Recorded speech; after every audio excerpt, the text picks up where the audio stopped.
ஒரு வார்த்தை சொல்லும் கர்த்தாவே,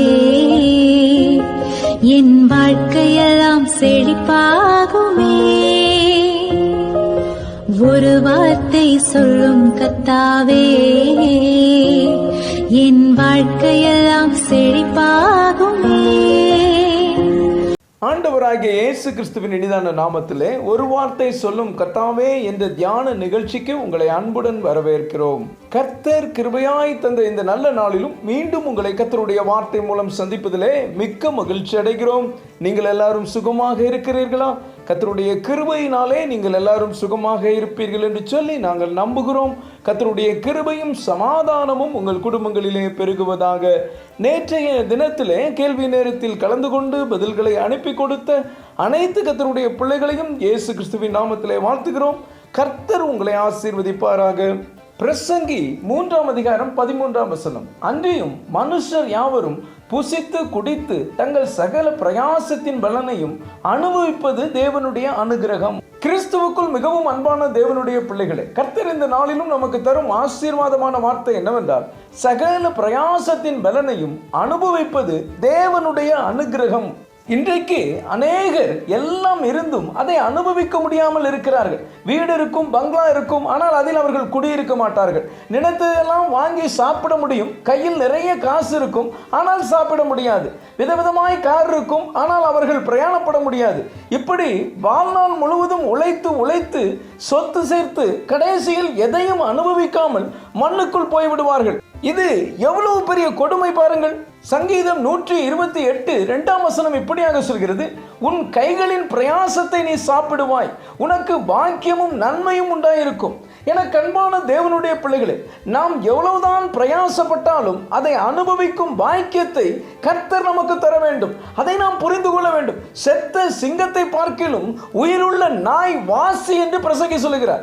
உண்மை அதுதான். கோடி கோடியாய் பணம் இருந்தாலும் அதில் ₹1 கூட உங்களால் அனுபவிக்க முடியாவிட்டால் நீங்கள் அந்த செத்த சிங்கத்திற்கு சமம். இதற்கு ஏதோ கையில் இருக்கும் கொஞ்சம் பணத்தில் தினமும் வாழ்க்கையை மகிழ்ச்சியோடு அனுபவிப்பவன் உத்தமன். கர்த்தர் தம்முடைய பிள்ளைகளின் பிரயாசத்தை ஆசீர்வதிக்கிறார். அவருக்கு பயந்து நடக்கிறவர்களுக்கு அதை அனுபவிக்கும் கிருபையை அருளுகிறார். சங்கீதம் 23:6 சங்கீதக்காரன் தாவீது, என் ஜீவனுள்ள நாளெல்லாம் நன்மையும் கிருபையும் என்னை தொடரும் என்று விசுவாசத்தோடு சொல்லுகிறார். ஆம் கர்த்தருடைய பிள்ளைகளே, நம்முடைய வாழ்க்கையிலும் கர்த்தருடைய நன்மையும் கிருபையும் தொடர வேண்டுமானால் அதற்கு நாம் செய்ய வேண்டியதெல்லாம் எப்பொழுதும் ஜெபத்தோடும் விசுவாசத்தோடும் கர்த்தருடைய வீட்டிலே கர்த்தருக்குள் நிலைத்திருக்க வேண்டும். பல வேளைகளில் நம்முடைய அவிசுவாசமே நம்முடைய கையின் பிரயாசத்தை அனுபவிக்க முடியாமல் செய்து விடுகிறது.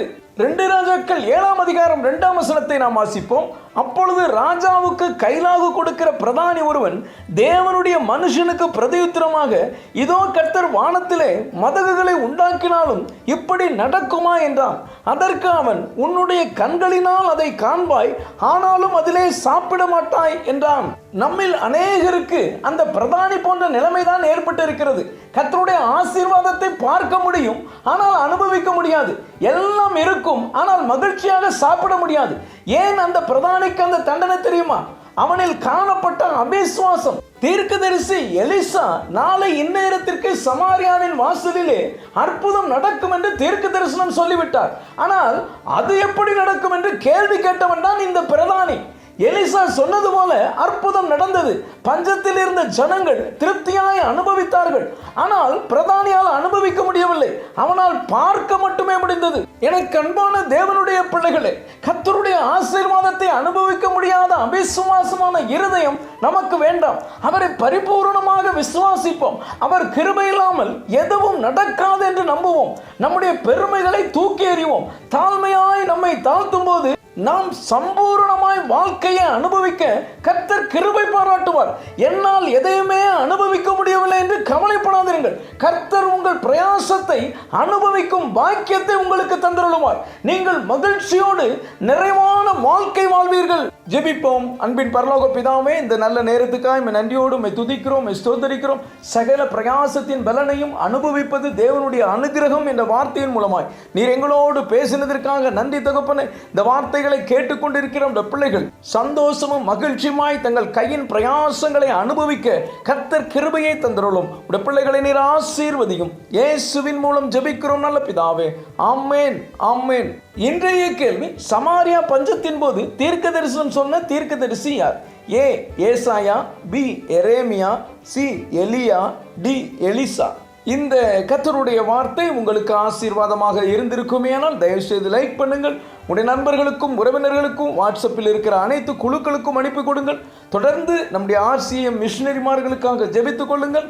கர்த்தர் உங்களையும் உங்கள் குடும்பத்தின் பிள்ளைகளையும் அபரிவிதமாய் ஆசீர்வதிப்பாராக.